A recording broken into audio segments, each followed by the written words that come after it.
आसमान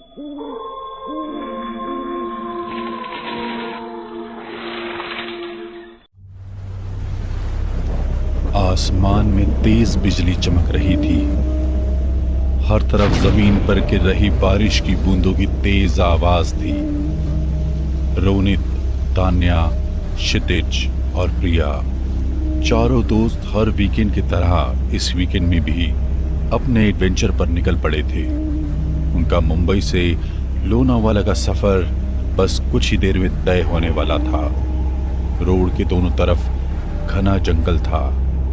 रोनित जल्दी से जंगल के एरिया को क्रॉस करने के लिए तेज रफ्तार में गाड़ी आगे बढ़ा रहा था कि जंगल खत्म होने से थोड़ी दूर पहले ही अचानक उसकी गाड़ी बंद पड़ गई। अरे, तुमने अचानक गाड़ी क्यों रोक दी रोनित? अभी तक तो हमने जंगल भी क्रॉस नहीं किया। मैंने गाड़ी रोकी नहीं है, अपने आप ही बंद पड़ गई है। तुम सब रुको, मैं देख कर आता हूँ क्या प्रॉब्लम है। रोनित गाड़ी को चेक करने के लिए गाड़ी से नीचे उतरा तो उसने देखा कि गाड़ी की इंजन की वायर पूरी तरह से जल चुकी है। उसने ये बात अपने सभी दोस्तों को बताई। अरे यार, इस गाड़ी को भी अभी खराब होना था। अब आधी रात को तो कोई मैकेनिक भी यहाँ नहीं मिलने वाला। गाइस, मुझे तो कार में बैठे बैठे बहुत घुटन हो रही है। प्लीज चलो ना, थोड़ी देर बाहर चलते हैं। चलो ठीक है। वैसे भी जंगल का एरिया ऑलमोस्ट खत्म हो चुका है, तो कोई खतरा भी नहीं है। तान्या के कहने पर अब सभी अपने हाथों में छतरी लिए कार से निकले और भारी बारिश में नेचर को एंजॉय करते हुए आगे बढ़ने लगे। इस गाड़ी को भी आज ही खराब होना था। मुझे तो यहाँ आसपास कोई होटल भी नजर नहीं आ रहा। समझ नहीं आ रहा हम पूरी रात आखिर बिताएंगे कहाँ। मुझे पता है आज की रात हम कहाँ बिताएंगे। क्या मतलब? अरे वो देखो, सामने वो विला। जरूर वहाँ कोई होगा। अगर हम उनसे रिक्वेस्ट करेंगे तो शायद वो एक रात के लिए हमें अपना विला रुकने के लिए दे दे। इतना कहकर वो सभी उस विला की ओर बढ़े और विला के पास जाकर उन्होंने विला की डोरबेल को बजाया। हेलो, कोई अंदर है? रोहित के इतना कहते ही अचानक उन्हें पीछे से एक आवाज सुनाई दी। लगता है तुम लोगों को अपनी जान प्यारी नहीं है जो इतनी रात पर यहाँ आए हो। अभी भी समय है, चले जाओ यहाँ से, वरना तुम में से कोई नहीं बचेगा। तुम चारों का भी वही हाल होगा जो उन सबका हुआ था। किनका हाल? क्या हुआ था यहाँ? तुम्हें जितना कह रहा हूँ उतना सुनो। चले जाओ यहाँ से, नहीं तो मारे जाओगे। अरे यार, हर पुरानी हवेली के पास इस जैसा एक बुड्ढा फिक्स होता है। तुम इनकी बातों पर ज्यादा ध्यान मत दो। क्षितिज के इतना कहते ही अचानक अंदर से दरवाजा खुलने की आवाज आती है और एक बहुत ही खूबसूरत लड़की दरवाजे को खोलती है। फाइनली आपने दरवाजा खोला। Thank you so much. हाँ, लगता है आपकी गाड़ी भी खराब हो गई है और आप मदद के लिए मेरे पास आए हैं। आपको कैसे पता? कुछ नहीं, बस अक्सर ही यहाँ लोगों की गाड़ियाँ अचानक खराब हो जाती हैं और वो मदद के लिए मेरे पास आ जाते हैं। आइए, आप सभी अंदर आ जाइए। वो चारों अंदर जाने ही वाले थे कि तभी उस लड़की की नजर उस बूढ़े आदमी पर पड़ी और वो बड़े ही भयानक तरीके से उस बूढ़े आदमी को घूर रही थी। आप फिर यहाँ आ गए। मैंने कितनी बार कहा है कि आप देर रात को यहाँ मत घूमा कीजिए और अपने घर पर रहा कीजिए। उस लड़की की बात सुनकर वो बूढ़ा आदमी बिना कुछ कहे वहां से चला गया और वो चारों उस लड़की के साथ घर के अंदर दाखिल हो गए। तभी उस लड़की ने कहा, यहाँ ग्राउंड फ्लोर पर एक कमरा है। लड़कियों को शायद ग्राउंड फ्लोर पर सोने में दिक्कत हो सकती है, इसलिए आप दोनों ग्राउंड फ्लोर वाले रूम में सो जाइए और आप दोनों मेरे साथ फर्स्ट फ्लोर पर चलिए। मैं आप दोनों को आपका रूम दिखा देती हूँ। इतना कहकर वो तानिया और प्रिया को फर्स्ट फ्लोर का रूम दिखाकर वहां से चली गई। कुछ देर बाद तान्या तो गहरी नींद में सो गई, लेकिन प्रिया को वहां कुछ बेचैनी महसूस हो रही थी, इसलिए उसे वहां ठीक से नींद नहीं आ रही थी। तभी उसे महसूस हुआ मानो कोई बहुत दबी सी आवाज में उसका नाम पुकार रहा हो। प्रिया, उठो, मेरे पास आओ। उस दबी सी आवाज को सुनकर प्रिया घबरा कर अचानक अपने बिस्तर से उठ गई। डर के मारे उसका गला सूख चुका था। उसने बिस्तर के साइड पर रखी टेबल पर पानी पीने के लिए जैसे ही गिलास उठाया तो वो खाली था, इसलिए वो पानी लेने के लिए बाहर की तरफ जाने लगी। वो अपने कमरे से बाहर निकली ही थी कि तभी किसी अदृश्य शक्ति ने उसके पैरों को जोर से खींचा और वो मुंह के बल बुरी तरह से जमीन पर गिर पड़ी और वो अदृश्य शक्ति उसे बुरी तरह घसीट कर अपने साथ ले गई। प्रिया बहुत बुरी तरह चीखने लगी कि तभी प्रिया की चीखने की आवाज तान्या के कानों में पड़ी और वो अचानक से हड़बड़ा कर उठ गई। उसने उठकर कमरे में हर जगह प्रिया को ढूंढा, लेकिन प्रिया उसे कहीं नहीं मिली। प्रिया, प्रिया, देखो मुझे बहुत डर लग रहा है। अगर तुम कोई प्रैंक कर रही हो तो प्लीज ऐसा मत करो। तान्या के इतने कहते ही उसे रूम के वॉशरूम से प्रिया की आवाज सुनाई दी। तान्या, तान्या प्लीज मेरी मदद करो, ये मुझे मार डालेगी मुझे, प्लीज मुझे बचा लो। ये तो प्रिया की आवाज है, लेकिन मैंने जब अभी वॉशरूम में चेक किया तो प्रिया तो वहाँ थी ही नहीं। तो फिर ये वॉशरूम में किसकी आवाज आ रही है? तान्या प्लीज मेरी मदद करो, बचाओ मुझे। ये मेरा कोई वहम नहीं है, लगता है प्रिया सच में वॉशरूम में ही है। उस आवाज को सुनकर तान्या वॉशरूम की ओर बढ़ने लगी।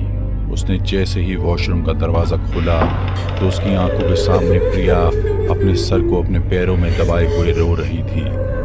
प्रिया, क्या हुआ तुम्हें? तुम रो क्यों रही हो?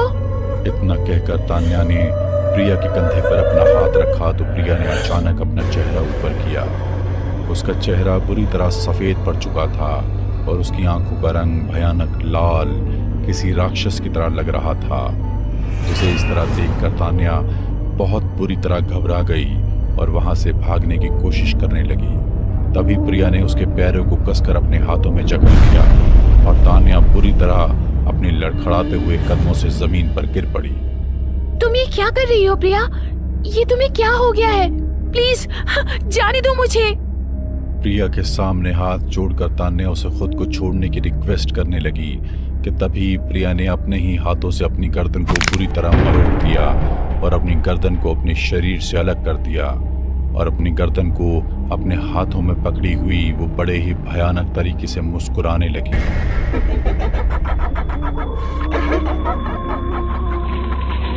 तान्या का अब डर के मारे बुरा हाल हो चुका था। तभी अपने हाथों में अपनी गर्दन पकड़ी हुई प्रिया तान्या की तरफ बढ़ने लगी। तभी तान्या ने खुद को बचाने के लिए प्रिया को एक जोरदार धक्का मारा और वो जाकर सीधी वॉशरूम की दीवार से टकरा गई और उसके हाथों से उसका सर छूटकर वॉशरूम के फ्लोर पर गिर पड़ा और वॉशरूम का फ्लोर और सभी दीवारें प्रिया के खून के छींटों से भर गई। तभी मौका पाकर तान्या वहां से भागकर नीचे सो रहे अपने दोस्तों रोनित और क्षितिज के पास गई। रोनित, क्षितिज, जल्दी, प्लीज जल्दी उठो। इतना कहकर उसने रोनित और क्षितिज को जगाने के लिए उनके चेहरे पर पानी की कुछ छींटे मारे, जिससे उन दोनों की आंख खुल गई। अरे कौन है यार, इतनी रात को भी अच्छे से सोने नहीं देते। प्लीज तुम दोनों मेरे साथ चलो, वहाँ ऊपर वॉशरूम में प्रिया ने अपने आप को मार डाला। क्या? ये क्या कह रही हो तुम? तुम अपने होश में तो हो? पक्का तुमने कोई बुरा सपना देखा होगा। मुझे नहीं पता, मुझे कुछ भी नहीं पता। तुम प्लीज मेरे साथ चलो, वहाँ वॉशरूम में प्रिया की डेड बॉडी है। पूरा वॉशरूम प्रिया के खून से बुरी तरह से सज चुका है। मुझे बहुत डर लग रहा है। तान्या की बात सुनकर क्षितिज और रोनित उसके साथ ऊपर वाले रूम में गए, लेकिन जैसे ही वो वॉशरूम में पहुंचे तो वहां कोई नहीं था। यहाँ तक कि वॉशरूम के फ्लोर पर और दीवारों पर खून के छींटों का एक निशान भी नहीं था। ये कैसे हो सकता है? अभी मेरी आंखों के सामने प्रिया ने खुद को मार डाला था। मैं बिल्कुल सच कह रही हूँ, प्लीज मेरी बात पर यकीन करो। इतना कहकर तान्या जोर जोर से रोने लगी। उसे रोते हुए देखकर रोनित और क्षितिज भी कुछ गंभीर से हो गए। अच्छा ठीक है तान्या, तुम रोना बंद करो, लेकिन तुम ही बताओ कि प्रिया अगर यहाँ थी तो अचानक से वो कहाँ चली गई और वो सारे खून के छींटे कहाँ चले गए? मुझे कुछ समझ नहीं आ रहा है। मुझे तो लगता है इस विला के बाहर हमें जो आदमी मिला था वो बिल्कुल सही कह रहा था। इस विला में जरूर कुछ ना कुछ गड़बड़ है। हो सकता है जो मुझे अभी थोड़ी देर पहले दिखा वो कोई छलावा हो। हमें कुछ भी करके जल्द से जल्द प्रिया को ढूंढना होगा। क्षितिज, भाई तान्या सही कह रही है, यहाँ कुछ न कुछ गड़बड़ जरूर है, वरना प्रिया अचानक कहाँ गायब हो सकती है। इतना कहकर वो तीनों कमरे से बाहर निकले कि तभी उन्हें बड़ी ही दबी सी आवाज में किसी के बुदबुदाने की आवाज सुनाई दी। ये आवाज कैसी है? ये आवाज उस तरफ से आ रही है, शायद प्रिया वहीं हो। इतना कहकर वो तीनों आगे बढ़ने लगे कि तभी उन्हें लगा मानो जैसे कोई काली परछाई अभी उनके पीछे से गुजरी हो। उन्होंने जैसे ही पीछे मुड़कर देखा तो किसी अदृश्य शक्ति ने तान्या को एक जोरदार धक्का मारा। उस सीढ़ियों से गिरने ही वाली थी कि तभी क्षितिज ने उसका हाथ पकड़कर उसे पीछे की ओर खींच लिया। पहले तो मुझे शक था, पर अब पूरा यकीन हो गया है कि यहाँ जरूर कुछ अजीब है, हमें सावधान रहना होगा। इतना कहकर वो तीनों फिर से उस कमरे की ओर बढ़ने लगे। उन्होंने जैसे ही उस कमरे का दरवाजा खोला तो सामने का मंजर देखकर उनकी रूह कांप गई। जमीन पर मोमबत्तियों से शैतान की एक आकृति बनी हुई थी और विला में रहने वाली उस लड़की के हाथों में प्रिया का कटा हुआ सर था, जिससे खून बहकर जमीन पर गिर रहा था। ये तुमने क्या किया? प्रिया को मार दिया तुमने? मैं तुम्हें जिंदा नहीं छोड़ूंगा। इतना कहकर रोनित उस लड़की की ओर बढ़ा और उसने जैसे ही उस लड़की के गले को पकड़ने की कोशिश की तो उसका हाथ उसके शरीर से आर पार हो गया और तभी वो लड़की रोनित की ओर देखकर बड़े ही भयानक तरीके से मुस्कुराने लगी। तुम मुझे मार नहीं सकते। देखो, मैं तुम्हें कोई नुकसान नहीं पहुंचाऊंगी, बस तुम मुझे इस लड़की को दे दो। आज अमावस्या की रात है और आज की रात मेरे लिए इसकी बलि देना बहुत जरूरी है, वरना मेरा शरीर फिर से जिंदा कैसे हो पाएगा। सालों से इंतजार कर रही हूँ मैं इस दिन का। ये लड़की मेरा 100वां शिकार होगी। इसकी बलि देते ही मैं फिर से जिंदा हो जाऊंगी। आओ, मेरे पास आओ। उसकी बात सुनकर वो तीनों बहुत बुरी तरह घबरा गए कि तभी अचानक रोहित और क्षितिज हवा में उड़ने लगे और तान्या खुद ब खुद घसीटती हुई उस लड़की के पास जा पहुंची। उस लड़की ने तान्या की गर्दन पर एक छुरी को रखा और वो तीनों डर के मारे पूरी तरह चिल्लाने लगे। डर के मारे तान्या बेहोश हो गई कि तभी उस कमरे का दरवाजा खुला और वही बूढ़ा आदमी एक तांत्रिक बाबा के साथ वहां आ पहुंचा। तांत्रिक बाबा को अपने सामने देखकर उस लड़की की आत्मा बुरी तरह घबरा गई और उसके हाथों से वो चाकू छूटकर नीचे जमीन पर जा गिरा। तभी तांत्रिक बाबा ने कुछ मंत्रों का उच्चारण करते हुए उस आत्मा पर एक भस्म को छिड़क दिया और वो बुरी तरह दर्द से बिलखने लगी। इस आत्मा को नष्ट करने के लिए हमें इसके शरीर को हमेशा हमेशा के लिए संसार से नष्ट करना होगा।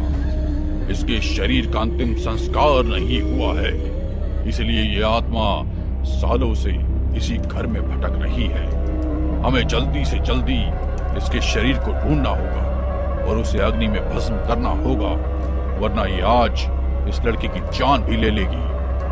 क्योंकि शरीर के आसपास रहकर ही इस क्रिया को किया जाता है, जिससे मरी हुई लड़कियों की आत्माओं की शक्ति को ये अपने शरीर के अंदर प्रवेश करा सके। हमें इस कमरे को छान मारना होगा।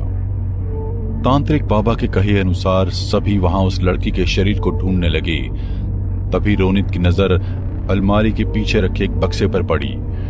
उसने जैसे ही उस बक्से को खोलकर देखा तो उसके पैरों तले जमीन खिसक गई। उस बक्से के अंदर एक लड़की का सड़ा गला शरीर था, जिसकी मौत न जाने कितने सालों पहले ही हो गई हो।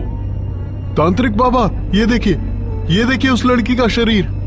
रोनित की बात सुनकर उस शरीर को नष्ट करने के लिए तांत्रिक बाबा जैसे ही आगे बढ़े, तभी उस लड़की की आत्मा तांत्रिक बाबा पर झपट पड़ी और उन पर हावी हो गई। तभी रोनित ने हिम्मत करते हुए अपने लाइटर को जलाकर उस बक्से के अंदर फेंक दिया और उस लड़की का शरीर बुरी तरह जलने लगा। शरीर के जलते ही उस लड़की की आत्मा बुरी तरह चीखने लगी और देखते ही देखते सबकी नजरों के सामने उस आत्मा के चीथड़े उड़ गए। उस रात किसी तरह उन तीनों की जान तो बच गई, लेकिन उन्होंने अपनी दोस्त प्रिया को हमेशा हमेशा के लिए खो दिया। मौत हमेशा दबे पांव आती है, लेकिन जो किस्मत वाले होते हैं, मौत उन्हें बचने का एक मौका भी देती है, बशर्ते आप उस मौके को कैश करना जानते हो। वैभव और अनीता को भी यह मौका मिला था, जब वो आधी रात में प्यार और मस्ती के 2 पल ढूंढने के लिए दबे पांव अपने घर से बाहर निकले थे। वैभव, जाने क्यों मुझे आज ऐसे बाहर जाते हुए मुझे कुछ अच्छा नहीं लग रहा। क्यों? आज क्या हुआ? पता नहीं, मगर आज तक मुझे ऐसा भी तो नहीं लगा जैसा ऐसा आज लग रहा है। तुम कुछ ज्यादा ही सोच रही हो। गाड़ी में बैठो। वैभव, बिल्ली ने भी रास्ता काट दिया है। So what? तुम समझ नहीं रहे हो वैभव। एक तो मेरा मन बाहर जाने को नहीं मान रहा, ऊपर से काली बिल्ली ने हमारा रास्ता काट दिया है।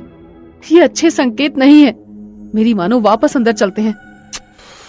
2 महीने बाद हमें बाहर जाने का ये मौका मिला है अनीता, और तुम इसे वेस्ट करना चाहती हो। प्लीज सिट, मेरा मूड स्पॉइल मत करो। वैभव, कार भी पंक्चर है।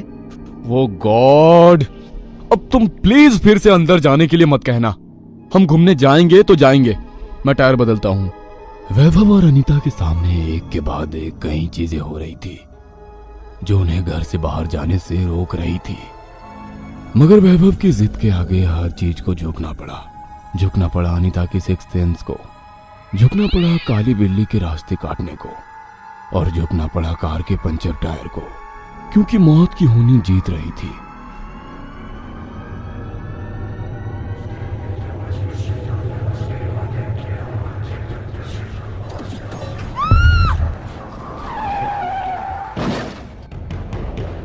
वैभव, लगता है किसी का एक्सीडेंट हुआ है।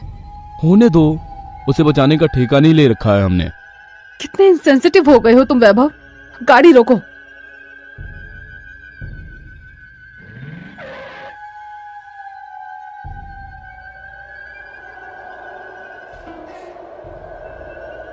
यहाँ तो कुछ भी नहीं है, और आगे कितना अंधेरा है। कहीं मैं वैभव के अगेंस्ट जाकर कोई मुसीबत तो मोल नहीं ले रही। कुछ मिला? हम आपस में अच्छा टाइम स्पेंड करने घर से निकले हैं अन्नू, वही करते हैं।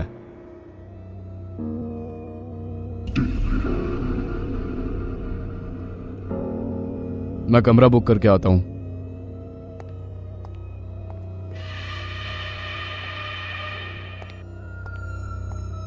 क्या हुआ? कमरा मिला? आज किस्मत ही खराब है, कोई भी कमरा खाली नहीं है। कोई बात नहीं, थोड़ा घूम ही लेते हैं। वैभव, उस लड़की की चीख अभी भी मेरे कानों में गूंज रही है। बेकार की बातों पर ध्यान नहीं देना चाहिए अन्नू। तुमने गाड़ी से उतरकर देखा था ना पीछे, कुछ मिला तुम्हें? मान लिया कोई एक्सीडेंट हुआ भी होगा, तुम मरने दो ना यार, जो मर रहा है, हमें क्या लेना देना। मुझे प्यास लगी है, बॉटल पीछे रखिए, दे दो प्लीज।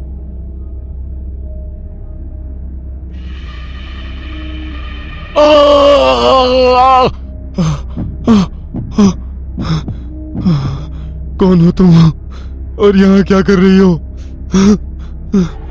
मैं उन्हीं हजारों विक्टिम में से एक हूँ जो सड़क दुर्घटनाओं में सिर्फ इसलिए मारे जाते हैं जिनकी समय पर कोई मदद नहीं करता।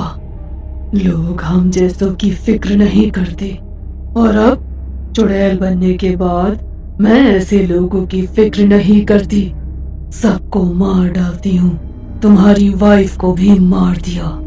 क्यों मारा? वो तो तुम्हारे लिए रुकी थी वहाँ। रुकना अलग बात है, पूरे मन से मदद के लिए आखिरी छोर तक पहुँचना अलग बात है, तुम्हारी बीवी अगर 4 कदम और आगे आ जाती तो मैं तुम्हें मारने नहीं इतने कदम चल कर आती।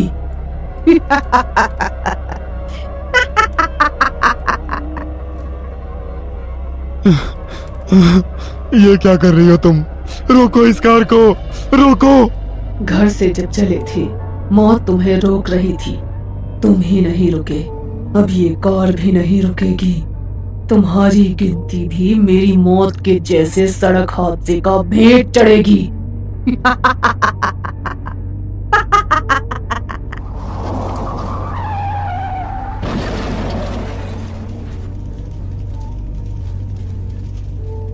जिंदगी में कभी भी इतना स्वार्थी नहीं होना कि आपकी खुशी के आगे इंसानी जिंदगी के कोई मायने ना रहे, और इतना जिद्दी भी नहीं होना कि कोई काम ना करने के 1 नहीं 2 नहीं 3 संकेत मिलने के बाद भी वही काम करना जो मन में है, वरना मौत का क्या है? वह लापरवाह लोगों को झपटने के लिए उनके साथ ही चलती है। कहते हैं आज तक किसी ने भगवान को नहीं देखा, लेकिन इस धरती पर लोगों ने भगवान के रूप में डॉक्टर्स को जरूर देखा है। डॉक्टर्स ही है जो अपने सुख चैन को छोड़कर दिन रात लोगों को नई जिंदगी देने का काम करते हैं।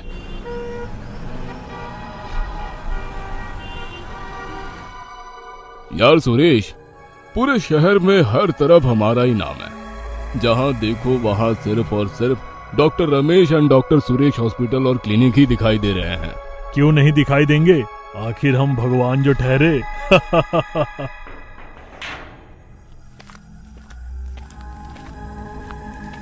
तुम गेट खोलने के बजाय उस पर ताला क्यों लगा रहे हो? गेट खोलकर क्या करूं सर?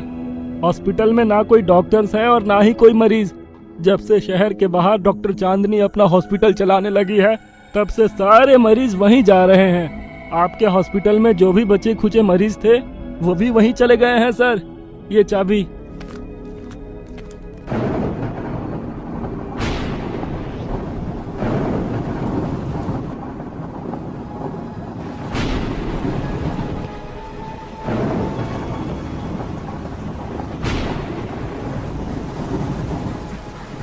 डॉक्टर चांदनी, अगर तुम अपना ये छोटा सा हॉस्पिटल बंद करके हमारे बड़े से हॉस्पिटल में काम करोगी तो हम तुम्हें मुंह मांगी सैलरी देंगे, और रहने के लिए एक बड़ा सा बंगला, बड़ी गाड़ी, और वो सब भी मिलेगा जो तुमने कभी सोचा नहीं होगा। माफ कीजिएगा सर, लेकिन मुझे लोगों के दुख दर्द मजबूरी का फायदा उठाना अच्छा नहीं लगता। इसीलिए मैं अपने इस छोटे से हॉस्पिटल में खुश हूँ। हम प्यार से कह रहे हैं चांदनी, हमारी बात मान लो। आप जा सकते हैं, दरवाजा आपके पीछे ही है।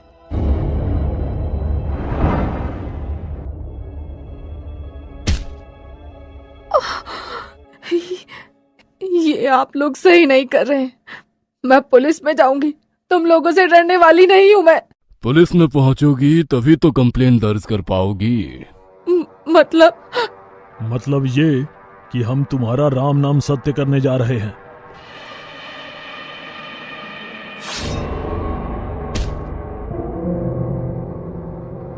जिन्हें दौलत की खनक के आगे भगवान समान डॉक्टर सुरेश और रमेश ने इंसानियत पसंद डॉक्टर चांदनी को मार कर दीवार में चुन दिया, लेकिन जब इंसान की मौत आती है ना, तो वो हजारों किलोमीटर दूर से भी आकर अपनी मौत से मिल ही लेता है।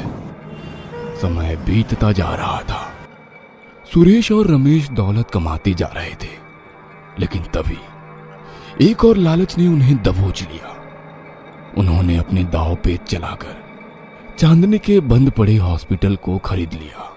उन लालची लोगों को सपने में भी इस बात का एहसास नहीं था कि उन्होंने चांदनी का हॉस्पिटल नहीं, अपनी मौत को खरीदा है।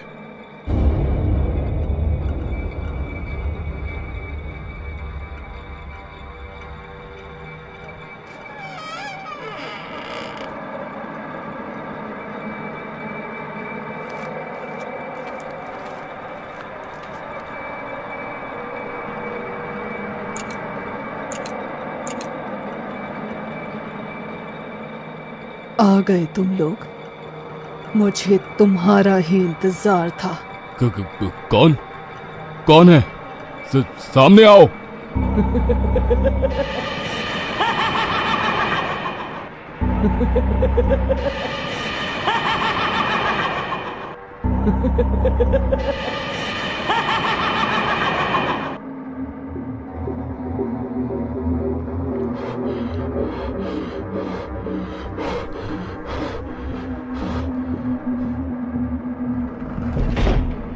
दरवाजा खोलो। सलीम, दरवाजा खोल, हमें बचाओ। दरवाजा खोलो।